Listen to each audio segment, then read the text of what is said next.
My Porcelain Monster by Eric Dean. Narrated by Rish Outfield. Every kid is haunted by monsters. Some lie dormant just inches beneath the floor, under the bed. They rise through the carpet like a corpse from the earth. Only at night, after the lights go out. They wait anxiously, emaciated muscles as tense as cables, waiting for a juicy little foot to swing carelessly over the edge of the bed. Some live in the closet, coiled up behind a pile of old sweaters. They watch, silently, through that space under the closet door, praying you'll accidentally leave it open just a crack, so they can peer out with curled lips and one wide, bloodshot eye and claw restlessly at themselves while they watch you sleep. Still others would rather catch you at your most vulnerable. They stalk you even in the light, just over your shoulder at the blurry edge of your peripheral vision, streaks of shadow and subtle movements that you try to convince yourself you didn't see. They lie patiently and wait in the back seat of your car when you drive alone, waiting with rigid anticipation to spring up and tear the hair off of your head.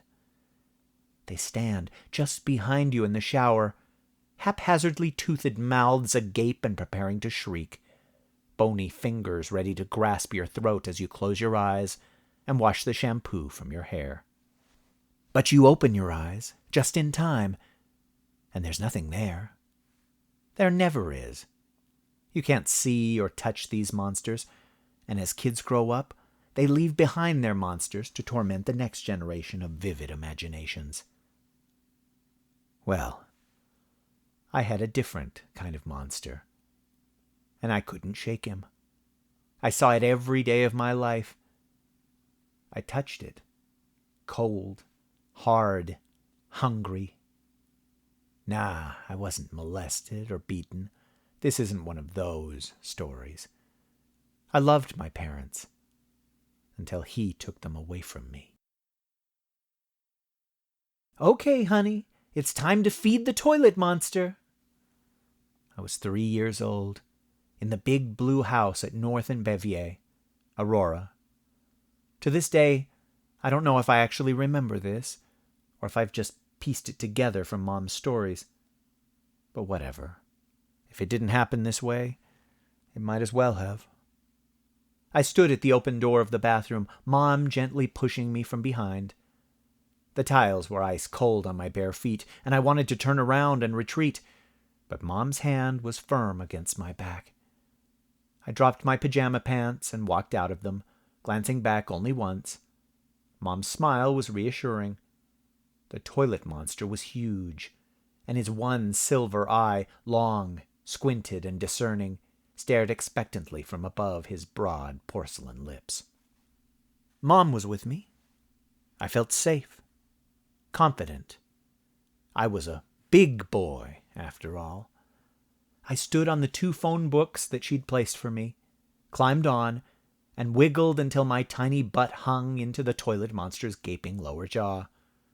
I had to hold myself up on either side, but I'd done it. "Feed the toilet monster, honey," she repeated, her hands clasped and her eyes shining with pride.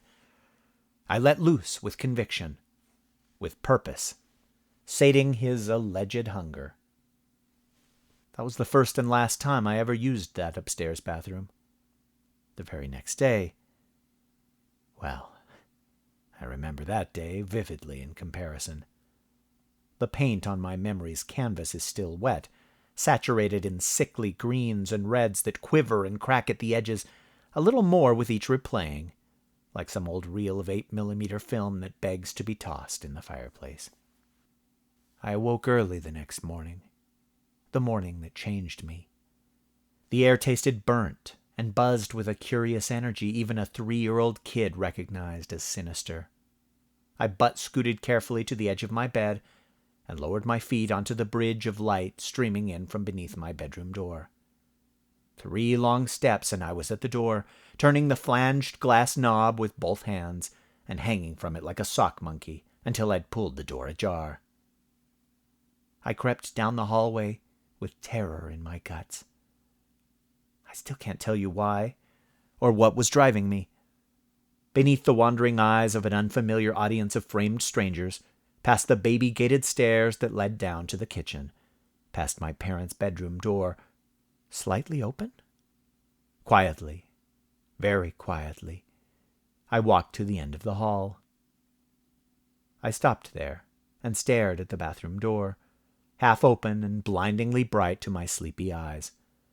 I squinted against the light and peered, with one eye, through the spaces between my tiny fingers. I leaned into the door, but it wouldn't budge. I pushed again, harder, but something was blocking the door from the other side. I recognized the smell. My dad was using the bathroom. I shoved the door again and squeezed my body through the opening and into the bright, cramped bathroom, heavy with sensation. There, on the toilet, sat my father, slumped forward over his knees, the top of his bald head shining, and his left leg leaning against the inside of the door. My dad always used this guest bathroom at my mother's behest. He was a big man, and when he did his business, it was big business. "Daddy?" He was naked. His face was down, and I couldn't see it, but his hands and feet were purple. Even at 3, I knew it was all wrong. The sides of his face were bloated, swollen, and gray, and he didn't look real. He looked like someone else, someone vaguely like my father, but not human. Black blood dripped from his nose and pooled on the white tile around his feet, running in tiny rivers along the grout. I just stood and stared. "Daddy?" The last thing I remember is a scream. My mother's scream, so loud and piercing and haunting that I swear it stopped my heart and froze my blood solid. I remember hands clawing at me from behind, and then nothing. The film in my head abruptly ends. Mom said his heart just stopped working, and as a kid, that frightened me. I didn't realize a heart could just stop. I would lie awake at night for months, consciously feeling my own heartbeat, worried to tears that it might just stop. And then I'd turn purple and die, just like my dad, and Mom would scream, and lots of people would come to the house and cry. I didn't want that to happen. From then on, Mom would take me into the master bedroom to use her bathroom. I never questioned it. That big white door at the end of the hall stayed shut, and not even guests were allowed in it. All guests would use the downstairs half bath, even if they were staying overnight upstairs. She told people the plumbing was broken, and even put a piece of masking tape across the door, from frame to frame, like her own version of emotional crime scene tape. I didn't open the door, and neither did she. We passed it quietly, like a mausoleum, as if my father's corpse were still entombed inside. One night, 2 or 3 years later, I had a nightmare. I dreamed I was that small child again, struggling to push open the big white bathroom door, but at the same time horrified because I knew what lay on the other side. Still, my body acted without my consent, and shoved itself through the opening, just as it had that day. Inside, my father's bloated, discolored corpse sat lifeless and limp, just as it had on that day. Only, in this dream, my mother never came to rescue me. I was tense, fists clenched and teeth grinding, waiting for that scream that made my skin crawl and my hair stiffen. It never came. I continued staring at my father, and then his head began to rise. His hands, almost black, wiggled with tremors, and then his fat neck craned, and slowly his face began to turn toward me. "Dad?" I whispered, my voice stifled by the thick air, almost like water around me, filling my lungs to near bursting with every breath. His face found mine, purple and misshapen, like some absurd clay caricature. His lips hung long and loose from his face, and his teeth spread out and waved like wind chimes. His big, pitted nose seemed to bobble and swing like hot wax melting. He opened his eyes and stared at me. Cartoonish, glassy eyes, almost too big for his face, and as white and featureless as cue balls. I was frozen in place. My feet refused to respond, and the air was getting heavier around me, squeezing me and threatening to crush me. I struggled to move against it, but I couldn't. I tried to close my eyes, but I couldn't. My father chewed the air and gargled black blood through his piano-key teeth, as if trying to speak to me. But before he could, he was suddenly sucked violently backward. His legs folded up around his head, and his body contorted and compressed while his arms flopped like dying fish. The toilet was sucking him down the drain. It chewed and crunched and gulped at him, consuming my dad ass first in a matter of seconds. The last thing to disappear into the bowl was his swollen face, twisted in horror, cue ball eyes staring straight at me. Blood sprayed upward out of the bowl in droplets on the tank, the walls, the white tile floor. Blood frothed out from under and over the seat and ran down every curve of the porcelain, gathering into a writhing, bubbling mass around the base of the toilet. The toilet crunched loudly from within, no doubt chewing his bones, and the black mass oozed steadily toward my tiny feet. I screamed silently, and my body ached with my need to move, to run, to escape from his bathroom and flee into my mother's arms at the other end of the hall. I couldn't. The black ooze enveloped my feet, cold, viscous, and stinging with pins and needles, as if my feet had fallen asleep at its touch. It grabbed tightly and began to pull. Suddenly, I was sliding across the tile, standing upright and gliding slowly toward the toilet bowl. The toilet was growing, taller, wider, pressing outward on the walls of the tiny bathroom and expanding in diagonals like a German expressionist film. A deafening ringing stabbed into my ears, and I began to feel choked, so tightly that I thought my eyeballs would burst. Every molecule in my body was screaming to get free, and yet I was helpless.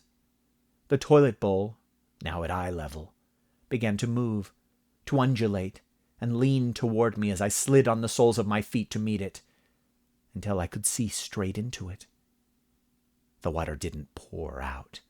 It stayed firmly in the bowl, spinning like a black whirlpool that seemed to stretch infinitely into the void of space. The ringing in my ears became fractured, roughly textured, and wet, like a toilet flushing, but more organic. The toilet monster had eaten my father, and now it was going to eat me. Just as my head was being pulled into the darkness, I heard it. From somewhere in the void, beyond the black whirlpool. That scream. That ice-cold, splintered bone, curdled blood shriek that tore through my mother's throat so many years ago.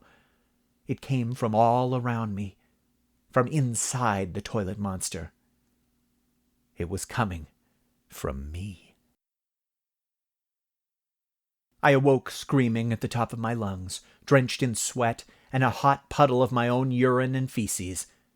My mother tearing into my room in a flowing white nightgown like a pale, gaunt specter in full flight. We moved out of the house the next week and stayed with my mother's parents across town in Boulder Hill until we eventually got our own small place just down the street from them. I never had the dream again, nor did I see the house again for many years.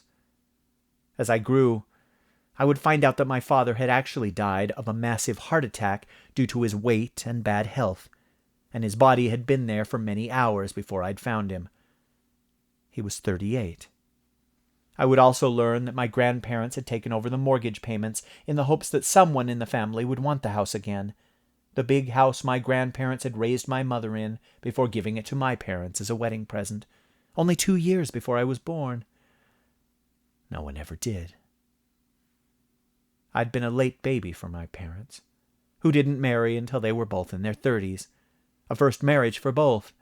And I, the only child, a miracle for my mother who'd been told she wasn't able to conceive. My grandparents were also older, and eventually could no longer afford the payments on 2 houses, nor were they physically able to live in a 2-story house. When I was 15, my mother decided to rent out the big house at North and Bevier to offset the cost. She would go there for 2 or 3 hours every day for a week after she left work in downtown Aurora, just to clean and repaint. I wanted to help, but I always found a reason not to. Baseball practice, homework, helping the grandparents, or just not feeling up to it. Still, I would always promise to come and help soon. On the 5th day of cleaning, a Friday, I got off the bus at home and found my dinner waiting in the oven. Mom had left a note. "Cleaning the old house. Turn the oven off. I'll be home at 8. I love you. Mom." The guilt of not helping my mother was crippling. I knew it was wrong, but I was still afraid of that place. I knew it was ridiculous. I knew monsters weren't real, and I knew my dad's death was a consequence of his own bad choices, and nothing more. I knew these things, and yet I couldn't stomach the thought of going back there. In an effort to ease the weight of the guilt, I cleaned out our own small house that evening. I scrubbed our one happy toilet, and I washed every window. I did the laundry, the dishes, and even swept the driveway, which is when I noticed the sunset. How long had it been? 8:30. She was a half-hour late. That wasn't like her. It was before the age of cell phones, and I wasn't yet old enough to drive, so I had only 2 options. Either call the old house, or just wait patiently. Mom hadn't set up phone service at the old house again yet, so I waited. At 9 o'clock, I phoned my grandparents down the street. "Hello? Grandma, it's me. Mom isn't home from the old house yet. She left a note saying she'd be here an hour ago." "I'm sure she's fine, honey. She probably stopped to get groceries or just lost track of time over there. Don't worry." "All right. I love you." "Love you too, honey." 9:30 came and went. 10 o'clock came. My guts twisted. "Hello?" "Grandpa, it's me." "It's late. Your grandma and I were in bed. Is everything okay?" "Mom's still not home."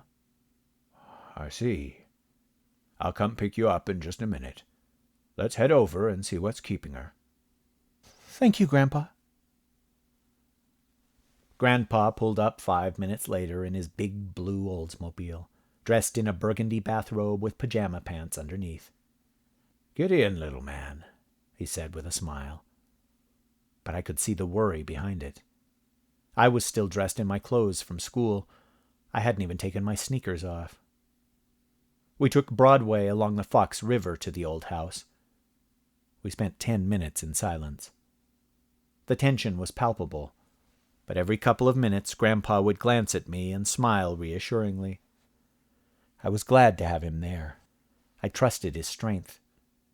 The old streets were so familiar, though I hadn't seen them in so many years. We approached the big blue house along North, and as we rounded the corner onto Bevier, Mom's sedan was parked in the driveway. "There, see?" Grandpa said through a smile. We pulled in behind her and got out. The house was smaller than I remembered, and it seemed dry and tired, slouching and sagging under the weight of its emptiness. Grandpa walked straight to the door and let himself inside, leaving his driver's side car door open. I hurried to catch up. Once inside, I was stopped in mid-step by a flood of memories. The house was empty, but the ghosts of old furniture faded in and out of existence in my mind's eye. I hadn't thought about this place in years, and hadn't been here since I was tiny, but I knew exactly where things had been. I knew the colors of the curtains and the way the magazines would stack on the oak coffee table. I knew where the Christmas tree stood and where my parents would sit to watch television. My grandpa emerged from the kitchen with a slightly worried look. Then he suddenly smiled at me. "The place looks clean. Your mom is doing a great job." He continued toward the stairs, but stopped at the bottom and called my mom's name up the narrow stairwell. No answer. He called again, louder, with the slightest edge of panic in his voice. No answer. Something grabbed me by the heart and pulled me forward. I ran toward the stairs, slipped past my grandpa, and took the stairs 2 at a time. He called after me, but I didn't stop. I just ran. There, at the top of the stairs, I saw the light streaming from the open door of the guest bathroom, cutting a diagonal line across the dark brown shag carpet that crooked and crept up the far wall. I topped the stairs and rounded the corner to the left, and time slowed. I moved as if in a dream, effortlessly, gracefully. I hovered inches above the floor and glided into the bathroom holding half a breath. There, on the white tile, in a puddle of fresh, crimson blood, lay my mother. Her eyes were half open, but rolled up, and her body was contorted as she lay on her back on the small floor, yellow rubber gloves on her hands, and bottles of cleaning chemicals strewn about. I fell to her side and grabbed her face. I must have been screaming, but I heard nothing. Hands. They grabbed at me from behind again. They pulled me, but I refused to let go. Strong, thick hands lifted me away from my mother and back out into the darkness of the hallway. I turned to see my grandfather, red-faced and gasping for breath. His lips formed words, but I couldn't hear them. He stood taller than I've seen him in years, and his eyes weren't panicked at all. He looked strong and full of authority. He looked at my mother for only a second before pushing me gently to one side and easing himself painfully down to her side. He clutched her face and neck in his hands. He turned to me. More words. He turned back to her and slapped her face gently, his lips moving. He turned to me again. More words. Firm, hard words. I still couldn't hear them. He repeated them, and as if echoing from faraway walls, I heard the softest reverberation of, "Get help." I stood for only a second. I saw my mother's eyelids flutter, and her eyes rolled forward and looked at my grandfather, and then at me. And I ran. I ran downstairs and out the front door. I ran into the dark, silent street, and I froze. Where do I get help? Who is here to help me? In the midst of the moment, an image rose up from the dark basement of my brain, an image of a giant, living toilet with a black whirlpool in its throat. The sound of a scream from beyond the void grew louder and louder. White light grew in intensity around me until I felt like I was going to pass out. I turned to the left. Headlights. The scream became a car horn. There I was, standing in the middle of Bevier, while a truck sat only a few feet away, headlights flashing, horn blaring. I couldn't see into the windshield, and I did the one thing I knew to do. "Help!" I don't know if I screamed it once or 1,000 times, but in seconds a man had emerged from the truck and grabbed me by the shoulders, demanding to know what was wrong. I pointed to the open door of the old house. "My mom! She needs help!" The man ran toward the old house. Neighbors had appeared from their houses to investigate the commotion. One of them took me into the front yard of the old house and hugged me. The man ran back out from my house and spoke with some of the neighbors. They hurried into their respective houses. Still others gathered in groups and talked quietly, staring at me with confusion and worry. Distant sirens grew louder. Lights, police, paramedics, my mother on a stretcher. "She'll be okay," one of them said. "She's alive. She'll be okay." My grandfather guided me to his car and buckled me in.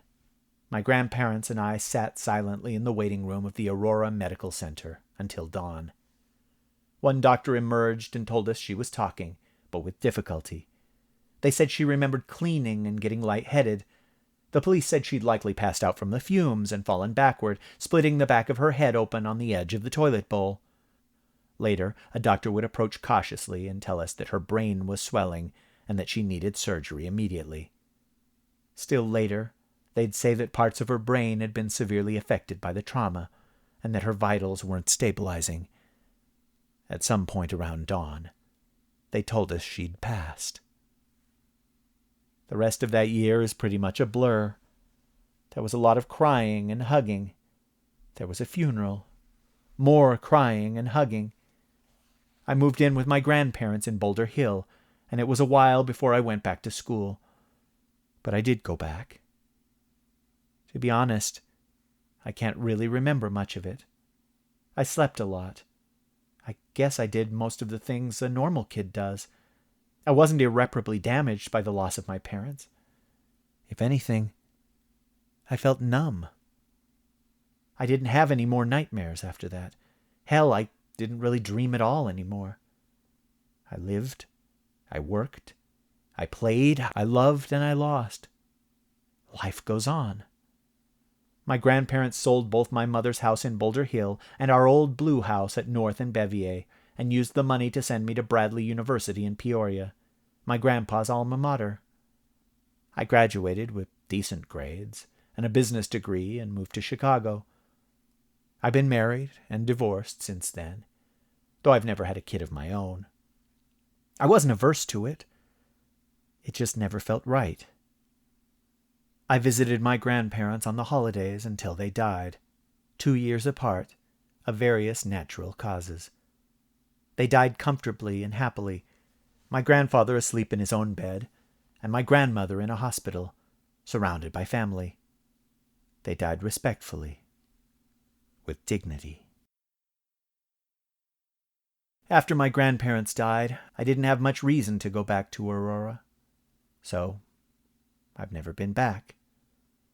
It's been about 5 years now, I think. I never would have gone back either. Hell, I wouldn't have done a lot of things if not for that goddamn news article. Hey, didn't you grow up there? Did you know that guy? My coworker slid the newspaper in front of me and pressed a greasy finger just below the headline, "Father of 4 commits suicide." I read the name. No, I didn't know him. I started to slide the paper away from my ham and cheese sandwich until my eye caught the fuzzy black and white photo near the bottom of the article. An ambulance was parked outside of an old 2-story house that seemed to sag beneath its own weight. I slid the paper back toward me and started to read the article. Police say his body was discovered in an upstairs bathroom. I slid the paper away. That night, I dreamed. It was the first dream I can remember in 15 years. A long hallway with brown shag carpet. God, no. A big white door, so much taller than me and widening at the top and leaning out over me like a surreal authoritarian. Blinding white light streaming from a widening crack. Please, not this. I am being pulled toward the light. My tiny feet aren't even touching the ground. My stiff body is being held aloft and moved slowly forward, through the door. I struggle, but I am weak. I can't move. Someone, please wake me up. I move into the bathroom. My ears are ringing painfully. My skin tingles and my face begins to burn with a feverish heat. My eyes adjust to the room. The angles are wrong. There are no parallel lines here. The walls, ceiling, and floor are warped and stretched, breathing and pulsing with every heavy beat of my heart. The tile floor is a discordant mosaic of sterile, white, misshapen tiles. In a distant corner sits the toilet. It twists on its bolts to face me. The floor between us begins to shorten, although neither of us are moving. God, please don't make me see this again. A sudden squeaking, a jarring screech of rubber across wet tile. I turn my head to see my mother. Her body is long and slack, as if her joints aren't fastened correctly. She slides across the long tile floor as if pulled violently by an unseen hand. It slings her side to side in a serpentine trail across the impossibly long floor, leaving a wide, cherry-red trail of streaking blood behind her. Her bright yellow rubber gloves clutch wildly at the tile, but find no purchase. Her legs wobble and flop like snakes as her body slides like a strawberry blonde mop. Her skin is as white as the tile, her eyes open but empty, lifeless and brilliantly white. She suddenly stops at my feet and falls limp. The bathroom has become small around us, crushing us. The toilet is there, right in front of us, larger than life and vibrating with an electric intensity that prevents me from looking directly at it without feeling nauseous. I see the lid in my periphery slam open as the toilet begins to warp and lean over toward us. The bowl grows wide, that familiar black hole of swirling darkness. My mother's body begins to slide in, squeaking rubber and streaking blood across white tile. Her arm suddenly shoots out straight, and her yellow-gloved hand grabs my ankle in a vice. Her pale face lifts up to me, twisted in disgust, her white eyes burning. She speaks without moving her lips, and the whispered words echo inside my skull. "Why didn't you come help me?" I awake screaming in wet, warm sheets. I pull up slow and park my car alongside the curb on Bevier. Pulling into the driveway doesn't feel right.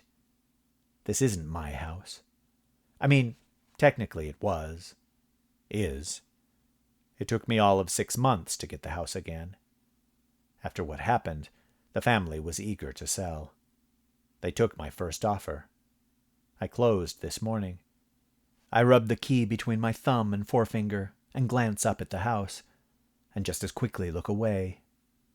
This isn't my home anymore. I hadn't bothered to get the utilities turned on. I wouldn't be staying that long. I step out onto the street. The pale green street light hums, and tiny bits of gravel crunch between my feet and the cracked concrete. I pop the trunk. The warm yellow light is comforting, and for an instant I consider crawling in, closing the lid, and hiding until morning. I take a deep breath. I need this. I put the key between my lips. Its bitterness seems fitting. I pick up the battery-powered lantern in my left hand, the tag still hanging from the handle, and pick up the duffel bag in my right. I'm trying not to think too far ahead about what I'm doing here. I keep my plans short. Simple. 1 foot in front of the other. Face the door and walk. Step up on the curb. Deep breath. I put the bag down long enough to unlock the door. My right arm is shaking. Another deep breath. Put the key in slowly. Turn. The lock sticks. I turn it harder. Click. The door swings open on an empty house. The creak echoes through empty rooms, waking up the spirits of old furniture, familiar paint, the distant sounds of ancient, indiscernible voices, like wind through the trees. Up the stairs that seem to last forever. 2, 3, 4. I count the steps to keep my mind blank. 7, 8, 9, 10. The lantern emits a hot white light that shines through the banister posts. A chorus line of dancing shadows on the far wall to the right. The weight of the duffel bag tugs at my shoulder. I reach the top of the stairs. Deep breath. I turn slowly to my left. The door. Still white. It seems so much smaller now. I stare at the knob for a few moments. With one motion, I slide the large handle of the lantern over my hand and onto my wrist, and I open the door with my left hand. Immediately, I let it slide back down into my hand, and I hold it up between me and an empty bathroom. White tile. I step inside. I close the door with my foot, and there it is. A cold shiver dances across my ribs. and my breath falters. The same toilet. It also seems so goddamn small. The lantern light falls across its curves, casting shadows like wrinkles across its aging face. I knew you'd come, it seems to say to me. I haven't forgotten you. I look up and see the pellet holes and staining in the popcorn ceiling. I set down my lantern and duffel bag and draw the tab down the long, loud zipper. I dreamed about you last night, I say aloud. I didn't realize how much I'd grown. I reach inside the duffel and pull out my grandfather's rusted sledge. It was one of the few things I kept from the estate sale. I didn't know why at the time, but now, standing here, holding it in my sweating hands, twisting my palms across the lacquered wood handle, it all makes sense. For the first time, I stare into his one chrome eye and take a deep, slow breath. I am not afraid. I tell him so. I'm not afraid of you. He is silent.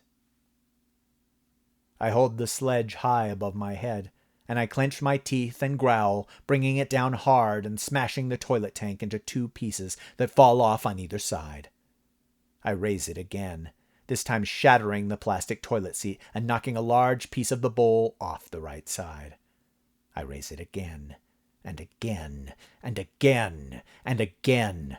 I smash the toilet down to the bolts. I smash every piece until no bit is larger than my palm. I'm heaving, choking, crying aloud. Tears roll down my face, and spit hangs from my lips in strings. I can't stop. I cry for my father, and I cry for the mother I never mourned.